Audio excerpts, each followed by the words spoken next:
ابھی حال ہی میں لیٹسٹ جو اس کا بیان آیا اس میں بہت ساری خلاف واقعات جھوٹی اور من گڑت باتیں کی ہیں اور بہتانات اور افتراءات اس نے باندھے ہیں، اور بار بار کہتا ہے کہ تمہارے بابوں نے یہ کہا، تمہارے بابوں نے یہ لکھا ہے۔ حالانکہ جن بزرگوں کی، جن بابوں کی یہ بات کر رہا ہے نا، وہ شخصیات ہیں کہ امت مسلمہ ان کو اپنا بزرگ اور بابے مانتی ہیں۔ اگر یہ انکار کرتا تو اس سے کوئی بعید نہیں ہے۔ سیدنا باعث بسطامی کا اگر یہ انکار کر رہا ہے نا، یا داتا صاحب رحمۃ اللہ کا انکار کرتا ہے، تو اس سے کوئی بعید نہیں ہے کہ یہ ابھی تو کہتا ہے نا میرے سیاستہ والے بابے ہیں، یہ کل کو سیاستہ سے بھاگے گا، اور یہاں تک کہ اس کے بیانات بدلتے رہتے ہیں۔ کبھی تو صحابہ اکرام علیہ رضوان تک کو اپنا بزرگ تسلیم نہیں کرتا، کہتا صرف ایک ہی بزرگ ہے، نبی کریم صلی اللہ علیہ وسلم کی ذات اقدس۔ تو اس سے کوئی بعید نہیں ہے۔ میں یہ بتانا چاہتا ہوں کہ جن شخصیات پر یہ تبرہ کرتا ہے اور ان کے بارے میں بالخصوص سیدنا باعث بسطامی رحمۃ اللہ، حضرت فرید الدین عطار رحمۃ اللہ کے بارے میں بکواس کرتے، بونکتے اور بے حیا، نعوذ باللہ، اس طرح کے بازاری اور سوقیانہ الفاظ اس نے استعمال کیے ہیں، وہ شخصیات کون ہیں؟ جو امت مسلمہ کے ہاں مسلمہ شخصیات ہیں۔ اگر ان کا دفاع کرنا اور ان کو رحمۃ اللہ کہنا، ان کو اللہ کا ولی ماننا، یہ نعوذ باللہ بے حیائی ہے اور الیاذ باللہ تعالیٰ یہ گمراہی ہے، تو پھر میں ابھی آپ کے سامنے نام گنتا ہوں اور آپ کو حوالے پیش کرتا ہوں کہ کن کن لوگوں نے ان شخصیات کو امت کی مسلمہ اور مقتدر شخصیات تسلیم کی ہے۔ ابن تیمیہ جیسے ان کے مسلمہ جو پیشوا ہیں، ان کے غیر مقلدین کے امام و پیشوا ہیں، ابن تیمیہ نے سیدنا باعث بسطامی رحمۃ اللہ کی تعریفیں کی ہیں۔ یہ حافظ ابن کثیر کی کتاب البدایہ و نہایہ، اس کی جلد نمبر 11 صفحہ نمبر 41 پر حافظ ابن کثیر نے سیدنا باعث بسطامی کا ذکر کیا اور کہا احد مشایخ صوفیہ، یعنی صوفیہ میں سے بہت بڑے مشائخ، اور وَلَهُ مقامات و مجاہدۃ مشہورہ و کرامات ظاہرہ، ان کا بڑا بلند مقام ہے اور ان کے بہت مشہور مجاہدے ہیں اور ان کی کرامتیں ظاہر ہیں۔ اسی طرح یہ دیکھیں غیر مقلد وہابی مولوی ہے عبداللہ محدث روپڑی، اپنی کتاب فتاوی اہل حدیث کی پہلی جلد کے صفحہ نمبر 52 پہ لکھتا ہے شیخ ابو یزید بسطامی رحمۃ اللہ علیہ، جو مشائخ میں سلطان العارفین کے لقب سے پکارے جاتے ہیں، یعنی غیر مقلدین بھی ان کو اپنا مسلمہ شخصیت مانتے ہیں اور ان کو سلطان العارفین کہتے ہیں۔ یہ حافظ ذہبی کی کتاب ہے سیر اعلام النبلاء۔ امام ذہبی جب تذکرہ کرتے ہیں سیدنا باعث بسطامی رحمۃ اللہ علیہ کا تو اس انداز سے ان کا ذکر کرتے ہیں۔ یہ سیر اعلام النبلاء، اس کی جلد نمبر 10 کے صفحہ نمبر 263 پہ حافظ ذہبی لکھتے ہیں سلطان العارفین ابو یزید تیفور بن عیسیٰ، یعنی عارفوں کے سلطان سیدنا باعث بسطامی رحمۃ اللہ تعالی علیہ۔ اس انداز سے انہوں نے تذکرہ کیا ہے۔ یہ حافظ ابن خلقان کی کتاب وفیات الاعیان، حافظ ابن خلقان نے جلد نمبر 2 کے صفحہ نمبر 436 پر سیدنا تیفور ابن عیسیٰ باعث بسطامی رحمۃ اللہ کا تذکرہ کیا، کہا الزاہد المشہور، یعنی مشہور زاہد، اور وَلَهُ مقالات کثیرہ و مجاہدات مشہورہ و کرامات ظاہرہ، ان کے بہت مشہور مقالات ہیں اور ان کی جو مجاہدے مشہور ہیں اور بہت سارے ان کے مقالات ہیں اور ان کی کرامتیں ظاہر ہیں۔ اس انداز سے حافظ ابن خلقان نے سیدنا باعث بسطامی رحمۃ اللہ کا تذکرہ کیا ہے۔ امام ابن الجوزی نے اپنی کتاب صفت الصفوہ میں بسطام کے 2 چنے ہوئے بزرگوں کا ذکر کیا ہے، 2 اللہ کے ولیوں کا ذکر کیا، ذکر المصطفین من اہل بسطام، بسطام کے 2 چنے ہوئے برگزیدہ ہستیوں کا ذکر، ان میں سے پہلا ذکر سیدنا باعث بسطامی رحمۃ اللہ کا کرتے ہیں، اور ان کا پورا تذکرہ انہوں نے 1، 2، 3 اور 3.5 صفحات پر سیدنا باعث بسطامی رحمۃ اللہ کا تذکرہ کیا ہے۔ یہ امام ابو نعیم اصفہانی کی کتاب حلیۃ الاولیاء، حلیۃ الاولیاء کی جلد نمبر 10 صفحہ نمبر 34 پر تقریباً 3.5 سطروں میں صرف سیدنا باعث بسطامی رحمۃ اللہ کے القابات ذکر کیے ہیں۔ حافظ ابو نعیم اصفہانی المتوفی 430 ہجری، انہوں نے 3.5 سطروں میں تقریباً 15 کے قریب القابات سیدنا باعث بسطامی رحمۃ اللہ کے ذکر کیے ہیں، اور کہا اشارتہ حائنہ و عبارتہ کامنہ لعارفیہ دامنہ ولمنکریہ فاتنہ، کہ ان کی جو عبارتیں ہیں وہ ایسی ہیں کہ ان کے جاننے والوں کے لیے ضامنہ ہے اور ان کے منکرین کے لیے آزمائش بن جاتی ہیں۔ تقریباً 3.5 سطروں میں ان کے القابات لکھے ہیں امام ابو نعیم اصفہانی نے سیدنا بایزید بسطامی رحمۃ اللہ کے، اور یہ کتاب ہے لسان المیزان، حافظ ابن حجر عسقلانی کی لسان المیزان کی جلد نمبر 3 صفحہ نمبر 214 اور 215 پہ لکھتے ہیں کہ تیفور بن عیسیٰ ابو یزید البسطامی رحمہ اللہ تعالی شیخ الصوفیہ، رحمہ اللہ بھی کہا اور شیخ الصوفیہ، اور کہا وہ من کبار مشائخ، کہ یہ بہت بڑے مشائخ میں سے ہیں، اور پھر ساتھ ہی تذکرہ بھی کر دیا ان کی شطیات کا، اور ان سے جو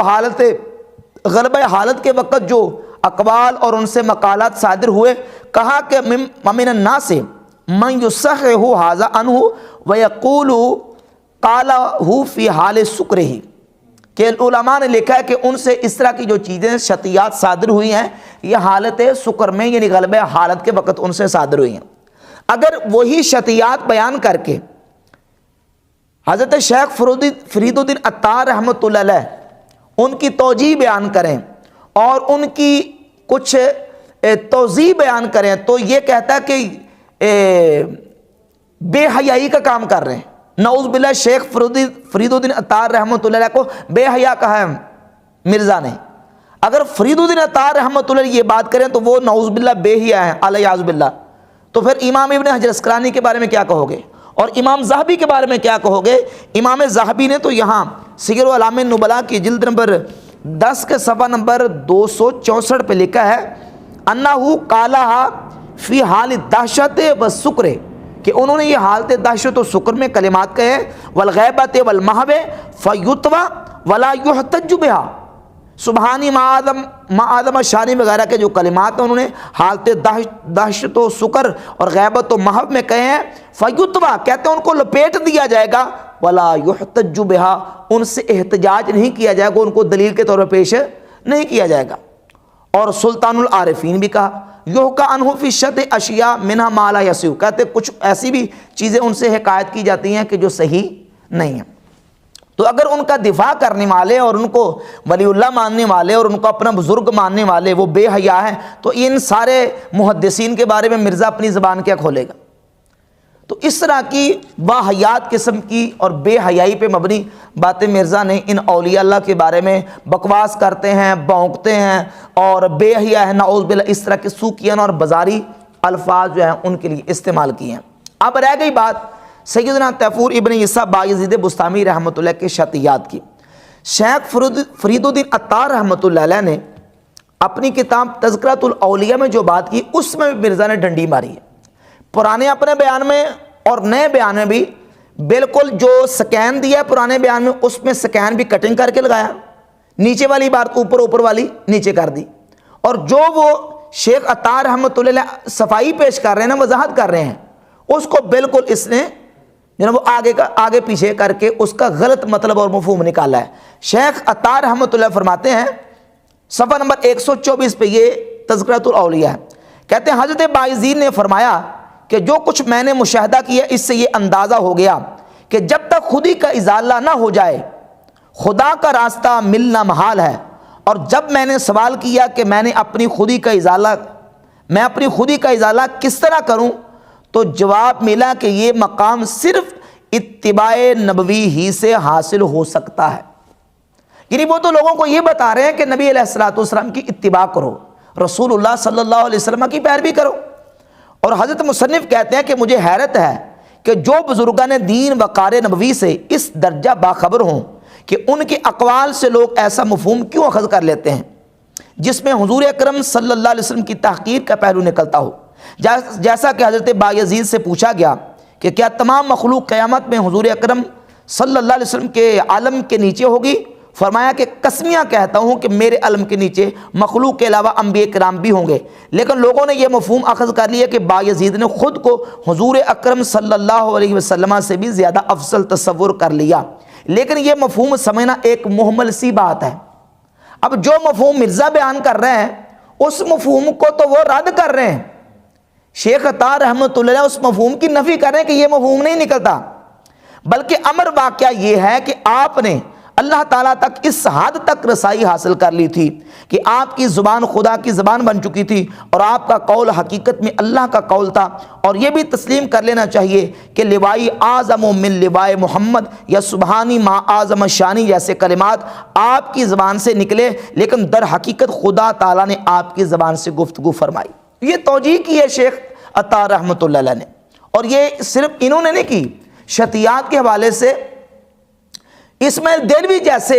کٹر قسم کے وہابیوں کے جو امام پیشوا ہیں اس نے بھی صراط مستقیم میں یہ توجیہ صوفیہ کے کلام کی ہے۔ اور ہمارے علماء نے یہ تو باقاعدہ لکھا ہے کہ اولیاء اللہ صوفیہ جو غلبہ حالت کے وقت ہوتے ہیں وہ شجرہ موسیٰ علیہ السلام کی طرح ہوتے ہیں، یعنی سیدنا موسیٰ علیہ نبینا علیہ السلام کو جب اللہ رب العزت نے ان سے کلام فرمایا، سورۃ القصص کی آیت نمبر 30 میں ارشاد باری تعالیٰ ہے، اعوذ باللہ من الشیطان الرجیم بسم اللہ الرحمن الرحیم فلما آتاها نودی من شاطئ الوادی الایمن فی البقعۃ المبارکہ من الشجرہ ان یا موسیٰ انی انا اللہ رب العالمین۔ اسلام 360 کا ترجمہ آپ دیکھ لیں، اور وہ جو تراجم غیر مقلدین کے سعودیہ سے چھپ کے آتے ہیں ان کو دیکھ لیں۔ پس جب وہاں پہنچے تو اس بابرکت زمین کے میدان کے دائیں کنارے کے درخت میں سے آواز دیے گئے کہ اے موسیٰ، یقیناً میں ہی اللہ ہوں سارے جہانوں کا پروردگار۔ درخت میں سے آواز دیے گئے۔ اب درخت میں سے جو آواز دیے گئے تو کیا نعوذ باللہ درخت اللہ تھا؟ اعوذ باللہ۔ تو کہتے ہیں صوفیہ اس حالت میں شجرہ موسیٰ علیہ السلام کی طرح ہوتے ہیں جو حالت غلبہ حالت کے وقت ان سے اس طرح کی چیزیں صادر ہوتی ہیں۔ اور اس کی ایک توجیہ صوفیہ نے یہ بھی کی ہے کہ بعض اوقات جو قال اللہ تعالی یا قال ربنا تعالی یہ کلمہ محذوف ہوتا ہے، یعنی اللہ فرماتا ہے سبحانی ما اعظم شانی، لیکن اللہ فرماتا ہے یہ لفظ درمیان میں سے محذوف ہے۔ اگر اس بات کو میں حدیث سے پروف کروں تو بحمد تعالیٰ میں حدیث سے بھی پروف کر سکتا ہوں۔ صحیح بخاری کی حدیث نمبر 6609 ہے۔ اب ذرا اس حدیث کے متن کو، اس کے ترجمے کو دیکھیں، ترجمہ جو بریکٹوں والا ہے وہ نکال دیں، صرف حدیث کا متن دیکھیں۔ 6609 نمبر حدیث ہے۔ نبی کریم صلی اللہ علیہ وآلہ وسلم ارشاد فرماتے ہیں، اب اس میں یہ نہیں کہ اللہ فرماتا ہے یا قال اللہ تعالی یا قال ربنا تبارک و تعالی، یہ لفظ موجود نہیں ہے، صرف یہ ہے کہ سیدنا ابو ہریرہ فرماتے ہیں کہ رسول اللہ صلی اللہ علیہ وسلم نے فرمایا کہ نظر ابن آدم کو کچھ نہیں دیتی، لم یکن قد قدرتہ، جو میں نے اس کے مقدر میں نہیں رکھا، جو میں نے اس کے مقدر میں نہیں رکھا، نظر ابن آدم کو کچھ نہیں دیتی جو میں نے اس کے مقدر میں نہیں رکھا، یعنی میں نے اس کی تقدیر نہیں لکھی، ہاں ملتا اس کو وہ ہے جو میں نے اس کی تقدیر لکھی ہے۔ اب اس قدرتو کا فاعل کون ہے؟ اللہ رب العزت جل شانہ، لیکن صحیح بخاری کی اس حدیث میں اللہ رب العزت کے فاعل ہونے کا ذکر موجود نہیں ہے۔ قال اللہ تعالی یا قال ربنا تبارک و تعالی صحیح بخاری کے کسی نسخے سے نکال کے دکھائیں، اس میں تو ڈائریکٹ ہے کہ رسول اللہ صلی اللہ علیہ وسلم فرماتے ہیں کہ نظر ابن آدم کو کوئی شے نہیں دیتی، لم یکن قدرتہ، جو میں نے اس کی تقدیر میں نہ رکھا ہو۔ تو تقدیر میں رکھنے والا اللہ ہے یا نبی رکھنے والے ہیں؟ اللہ، لیکن یہاں اللہ کا ذکر موجود نہیں ہے۔ تو شارحین نے پھر اس کی بریکٹوں میں یہ لفظ لکھے ہیں، اور جو ترجمہ کرنے والے نے بھی یہ لفظ بریکٹوں میں لکھے کہ اللہ فرماتا ہے یا رب فرماتا ہے کہ میں نے اس کی تقدیر میں جو نہیں رکھا وہ ابن آدم کو نظر نہیں دے سکتی۔ تو یہاں بھی محذوف ہوگا۔ اگر سبحانی ما اعظم شانی سیدنا باعث بسطامی رحمۃ اللہ کی زبان سے نکلتا ہے تو یہاں محذوف مانے گا کہ قال اللہ تعالی سبحانی ما اعظم شانی، اللہ فرماتا ہے کہ میں پاک ہوں اور میری شان عظیم ہے، برتر و بالا ہے۔ اسی طرح لوائی اعظم من لوائی محمد صلی اللہ علیہ وسلم، یہاں بھی ماننا پڑے گا کہ اللہ فرماتا ہے کہ میرا جھنڈا محمد صلی اللہ علیہ وسلم کے جھنڈے سے بلند تر ہے۔ تو یہاں اگر حدیث میں لفظ آپ قال اللہ تعالیٰ کا ایڈ کرتے ہیں، اگر ایڈ نہ کرے تو بات نہیں بنتی۔ تو پھر جو صوفیہ مسلمان شخصیات ہیں جن پر پوری امت کا اتفاق ہے، مرزا بار بار کہتا ہے کہ جناب وہ تمہارے بابے، وہ پوری امت کے بابے ہیں، اور جن کو تم وابیوں کو غیر مقلدین کو حق پہ سمجھتے ہو ان کے ہاں بھی وہ مسلمان شخصیت ہیں۔ میں نے فتاوی الحدیث دکھایا، پہلی جلد کے صفحہ نمبر 52 پہ لکھا ہے کہ صوفیہ کے عارف سلطان العارفین کا لقب دیا ہے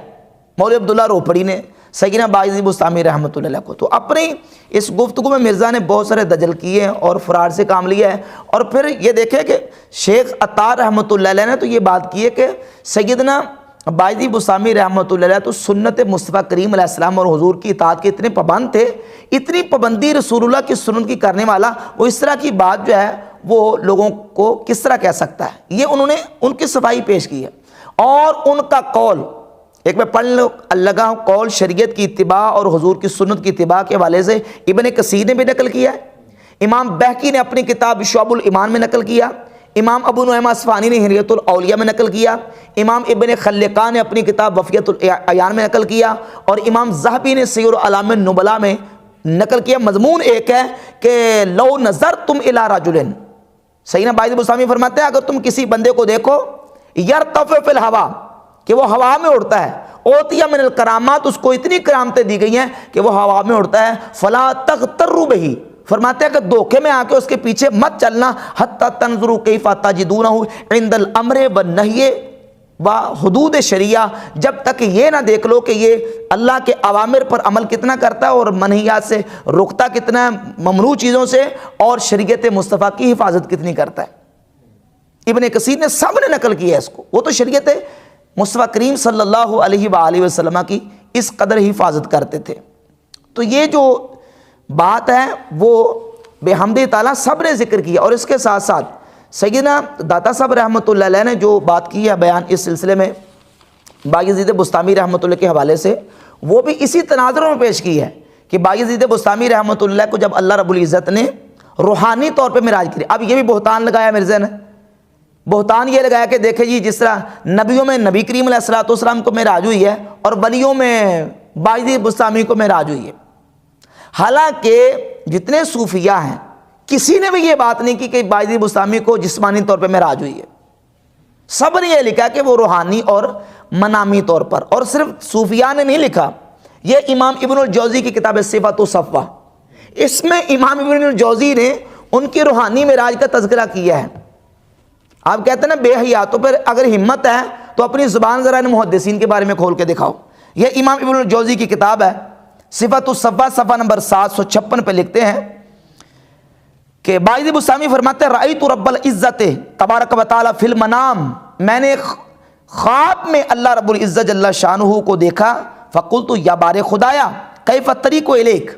میں نے عرض کی یا اللہ تیری طرف کون سا رستہ ہے؟ تو ارشاد فرمایا کہ اترک نفسک ثم تعال، اپنے آپ کو اپنے نفس کو چھوڑ دے پھر میری طرف آ، تجھے میرا قرب حاصل ہوگا۔ اسی طرح فرماتے ہیں اورج قلبی الی السماء فطاف ودارا، بایزید بستامی کا قول نقل کیا ہے امام ابن الجوزی نے کہ بایزید بستامی فرماتے ہیں اورج قلبی الی السماء، میرے دل کو آسمانوں کی طرف معراج کروائی گئی، اور پھر وہ سارا واقعہ انہوں نے بیان کیا۔ تو یہ روحانی اور منامی طور پہ معراج کروائی گئی، اور مطلب کہ وہ نہیں ہے کہ جو انبیاء علیہم الصلوات و تسلیمات کو جسمانی اور ان کی شخصیت کے ساتھ معراج کروائی جاتی ہے۔ داتا صاحب رحمۃ اللہ علیہ نے یہی بات بیان کی ہے، اور امام محدث ملا علی قاری نے اپنی کتاب شرح و فقہ الاکبر اس میں صفحہ نمبر 151 پہ اسی بات کو بیان کیا ہے، روحانی اور منامی معراج کو۔ یہ سیدنا داتا صاحب رحمۃ اللہ کی کتاب ہے کشف المحجوب شریف، اس کتاب کشف المحجوب میں حضور سیدنا گنج بخش رحمۃ اللہ تعالی علیہ نے ایک ان کی منامی اور روحانی معراج کا تذکرہ کیا۔ کہتے ہیں کہ ابو یزید رضی اللہ عنہ عجب روزگار مرد میں بوداست، کہ بایزید بستامی ایک بڑے عجیب آدمی تھے اور یگانہ روزگار تھے۔ وے گوید سر ما ربا آسمان ہا برند، وہ کہتے ہیں میری روح کو آسمانوں کی طرف بلند کیا گیا، اور پھر جب میں بلندیوں پہ پہنچا مجھے کچھ نظر نہیں آیا اور اپنی ذات کے علاوہ کچھ نظر نہیں آیا، تو میں نے عرض کی، میں نے کہا بار خدایا با من مرا تو رانیس و از خود یہ خود مرا گزر نیس مرا چے باید کر، کہ یا اللہ میں اتنی بلندی پہ آ کے بھی تجھے نہیں پا سکا تو میں کیا کروں؟ تو فرمان آمد یا با یزید خلاصے تو از تو یہ تو در مطابت دوست ماں بستاست، کہ اے بایزید اگر مجھے میرا قرب چاہتا ہے تو اپنے آپ سے خلاصی پالے، اپنی خودی کو مٹا دے، ختم کر دے، دیدارا بخا کے قدم وے اکتحال کن، اپنی آنکھوں کو اس مٹی کو اپنی آنکھوں کا سرما بنا لے جو مٹی میرے محبوب صلی اللہ علیہ وآلہ وسلم کے قدموں کے ساتھ لگی. وہ مٹی اپنی آنکھوں کا سرما بنا لے جو میرے محبوب صلی اللہ علیہ وآلہ وسلم کے قدموں کو لگی ہے. وہ بر مطابت و مداومت کن, اور ان کی اتباع میں ہمیشگی کرتا جا, تجھے خدا مل جائے گا. اس واقعے کو نقل کرنے کے بعد سیدنا داتا صاحب فرماتے ہیں ایرا اہل طریقت معراج با یزید گوئند, اس کو اہل طریقت با یزید بسطامی کی معراج کہتے ہیں. نہ یہ کہ وہ جسمانی طور پر آسمانوں سے بلند گئے تھے, روحانی طور پر سوئے ہوئے یا باطنی طور پہ ان کو اللہ رب العزت نے یہ معراج. اور آگے فرق بھی بیان کیا ہے, فرماتے ہیں معراج عبارت بود از قرب, پس معراج انبیاء از و اظہار بود بشخص و جسد و از اولیاء از روح ہمت و اسرار. فرماتے ہیں نبیوں کو جو معراج ہوتی ہے وہ جسمانی اور شخصی طور پہ ہوتی ہے, اور ولیوں کو جو معراج ہوتی ہے وہ باطنی اور روحانی طور پہ ہوتی ہے. داتا صاحب نے بالکل صراحت کے ساتھ لکھ دیا. اور یہ بہتان گڑھ رہا ہے سیدنا داتا صاحب رحمۃ اللہ کے حوالے سے, اور کہتا ہے کہ جناب انہوں نے لکھا ہے کہ وہ نبیوں میں نبی کریم علیہ الصلوۃ والسلام کو معراج ہوئی ہے, اور ولیوں میں با یزید بسطامی کو معراج ہوئی ہے. اب باقی رہی کشف المحجوب کے حوالے سے سیدہ زینب رضی اللہ تعالیٰ عنہ کا جو واقعہ بیان کیا ہے, جو داتا صاحب رحمۃ اللہ علیہ نے کشف المحجوب میں اشارہ کیا ہے, اس سے زیادہ کھل کے اور واضح طور پر یہ تفسیر طبری امام ابو جعفر محمد بن جریر طبری نے اس واقعے کو بیان کیا ہے. اور صرف اہل سنت کے ہاں نہیں, بلکہ یہ دیکھیں یہ واقعہ بیان کیا ہے تفسیر قمی میں. علامہ قمی شیعہ کا 3 اور 4 صدی کا معتبر مفسر ہے, اس نے بھی بیان کیا, اور تقریباً تفاسیر میں یہ واقعہ بیان کیا گیا ہے. کچھ نے بہت تفصیلی ایک افسانوی رنگ سے بیان کیا. داتا صاحب رحمۃ اللہ نے تو اشارہ کیا ہے, اور یہ بار بار کہتا ہے کہ یہ گستاخی ہے, یہ گستاخی ہے. تو ہم نے اس کی پھکی کا جواب پہلے دیا ہے کہ اگر یہ گستاخی ہے, اگر اس کو تم گستاخی کہتے ہو, تو پھر صحیح مسلم کے بارے میں اپنا فیصلہ ذرا دو. صحیح مسلم کی حدیث نمبر 3407, 3408, انہیں ابی داؤد میں 2148 نمبر حدیث, اور اسی طرح السنن الکبری بہقی کی جلد نمبر 7 صفحہ 90 پر یہ جو عنوان قائم کر کے باقاعدہ محدثین نے یہ بات بیان کی ہے. امام نووی نے بیان کیا ہے صحیح مسلم میں, اور جو عنوان قائم کیا, اور امام بہقی نے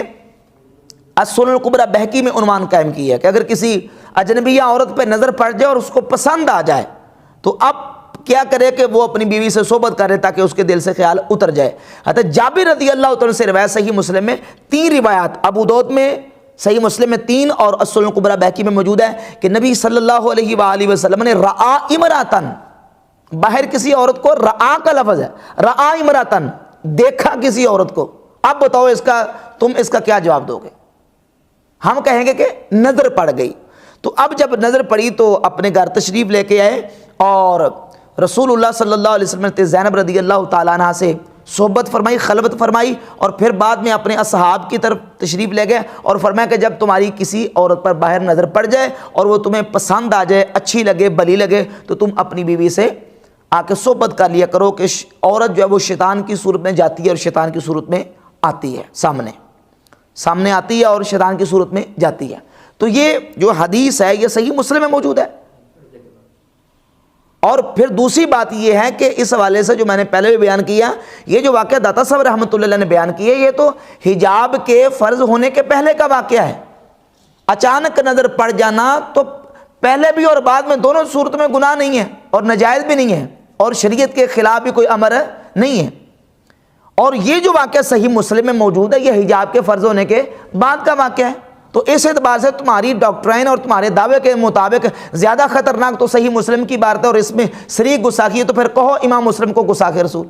اور کہو کہ یہ امام مسلم نے اللہ کے رسول علیہ الصلوۃ والسلام کی گستاخی کی ہے, کیونکہ صحیح بخاری کی حدیث نمبر 6682 کو مرزا کہہ چکا ہے کہ یہ اللہ کے نبی علیہ السلام کی گستاخی ہے, جس میں یہ ہے کہ نبی علیہ الصلوۃ والسلام نے بار بار خودکشی کرنے کا ارادہ کیا, صحیح بخاری میں, اور مرزا کہہ چکا ہے کہ یہ گستاخی ہے. تو جس کتاب میں اللہ کے نبی علیہ السلام کی گستاخی ہو اس کو آگ لگا دینی چاہیے, چوراہے بنا کے اس کو آگ لگاؤ. تو مرزا صاحب تمہارے دعوے کے مطابق صحیح بخاری اور صحیح مسلم جس کے تم دعوے کرتے ہو اور لوگوں کو کہتے ہو کہ ہم تو صحیح بخاری مسلم پڑھ کے لوگوں کو دکھاتے ہیں, اب ذرا اگر ہمت ہے تو ان دونوں کتابوں کے بارے میں فیصلہ کر کے دکھاؤ. اور پھر اپنے اس بیان میں کتنے جھوٹ بولے ہیں, کہا کہ علی بن عثمان حجیری نے یہ بیان کیا کہ سیدنا داؤد علیہ السلام کی اپنے صحابی اولیاء کی بیوی پر نظر پڑ گئی تو انہوں نے اپنے صحابی کو قتل کروا دیا اور ان کی بیوی سے شادی کر لی. کہاں لکھا ہے داتا صاحب نے یہ بات؟ اس طرح کی جھوٹی باتیں داتا صاحب رحمۃ اللہ علیہ نے تو بات کی نہیں. تو پھر ہم یہی کہیں گے کہ لعنت اللہ علی الکاذبین پڑھ کے اپنے سینے پہ دم کرو. اس طرح کی جو نا وہ بالکل جھوٹی اور من گھڑت باتیں بیان کرتا ہے اولیاء اللہ کے بارے میں، بالکل جو انہوں نے اپنی کتابوں میں لکھی نہیں ہے. پھر شکر و صحو کا جو چیپٹر عنوان قائم کیا سیدنا داتا صاحب رحمۃ اللہ علیہ نے، اس میں باقاعدہ انہوں نے شکر کی سب سے پہلے تعریف کی ہے کہ صوفیاء کے ہاں یہ جو ٹرم استعمال ہوتی ہے اس کا مطلب کیا ہے. شکر کا مطلب ہے غلبہ محبت حق تعالی، اللہ رب العزت کی محبت کا غلبہ آنا، یہ ہے شکر کی تعریف. اور یہ اس کی تعریف کیا کر رہا ہے؟ شکر کا معنی ہے نشہ، بے ہوشی. حالانکہ داتا صاحب نے یہ تعریف نہیں کی، بہتان لگا رہا ہے اور افطرا باندھ رہا ہے. اور پھر سیدنا داتا صاحب رحمۃ اللہ نے جو واقعہ بیان کیا ہے نا، اس میں انہوں نے صوفیہ کے دو گروہوں کا ذکر کیا ہے، ایک تیفوریہ کا، ایک جنیدیہ کا. فرماتے ہیں تیفوریہ کا موقف یہ ہے کہ شکر افضل ہے، اور شکر کے افضل ہونے پر یہ دلائل دیتے ہیں. اور تیفوریہ کے موقف کے دلائل میں یہ واقعات انہوں نے دونوں ذکر کیے ہیں. اور پھر آگے جنیدیہ کا موقع بیان کیا ہے اور کہا کہ میں جنیدی ہوں اور میں جنیدی موقف کا حامل ہوں. تیفوریہ کے موقف کو داتا صاحب نہیں مانتے، تو یہ داتا صاحب کے کھاتے میں کیوں ڈال رہے ہو؟ یہ ڈالنا تو باجی بسامی رحمۃ اللہ کے کھاتے میں ڈالو. اور باجی بسامی کے اگر کھاتے میں ڈالتے ہو تو جنہوں نے باجی بسامی رحمۃ اللہ کی تعریفیں کی ہیں اور پھر جنہوں نے اس روایت کو نقل کیا، بلکہ اس سے زیادہ جو تمہارے دعوے کے مطابق اگر گستاخی ہے تو اس سے زیادہ خطرناک پھر صحیح مسلم کی ہے، اس کے بارے میں فیصلہ دو ذرا. اسی بیان مرزا نے ایک اور بات بھی کی ہے، کہتے ہیں جی انہوں نے تصوف کی کتابیں پڑھی نہیں ہوئی. میں نے تصوف کی کتابیں پڑھی ہوئی، مجھے پوچھ لو. تصوف کی سب سے پہلی کتاب ہے رسالہ کشاریہ. حالانکہ مرزے کا یہ دعویٰ بھی باطل ہے. اس سے پہلے کئی کتابیں تصوف کے موضوع پر صوفیاء نے لکھی ہیں. امام بخاری رحمۃ اللہ علیہ سے پہلے یہ امام ابو عبداللہ حارث بن اسد المحاسبی البصری المتوفا 243 ہجری، یہ ان کی کتاب ہے رسالۃ المسترشدین. امام بخاری سے پہلے ان کا انتقال ہوا ہے. انہوں نے تصوف کے موضوع پر کتاب لکھی ہے. یہ امام ابو بکر محمد بن ابراہیم القلابازی، یہ ان کی کتاب ہے التعارف لمذہب اہل تصوف المتوفا 380 ہجری، یہ تصوف کے موضوع پر کتاب ہے. اور اس کے علاوہ امام ابو طالب مکی رحمۃ اللہ کی کتاب ہے قوت القلوب المتوفا 386 ہجری، وہ بھی تصوف کی بہترین کتاب ہے. اور رسالہ کشاریہ سے پہلے کی کتاب ہے یہ حلیت الاولیاء و طبقات الاصفیاء، اولیاء اللہ کے حالات جس میں لکھے ہیں. سب سے پہلے امت کے ولی سیدنا ابوبکر صدیق رضی اللہ تعالیٰ عنہ کی ان کا تعارف بھی لکھا ہے اور پھر ان کے تصوف کو بیان کیا ہے. امام ابو نعیم اصفہانی نے باقاعدہ ان کا تصوف بیان کیا ہے. تو یہ تصوف کی کتاب ہے المتوفا، یہ 430 ہجری ہے امام ابو نعیم اصفہانی رحمۃ اللہ علیہ. اور پھر بعد میں 465 ہجری جو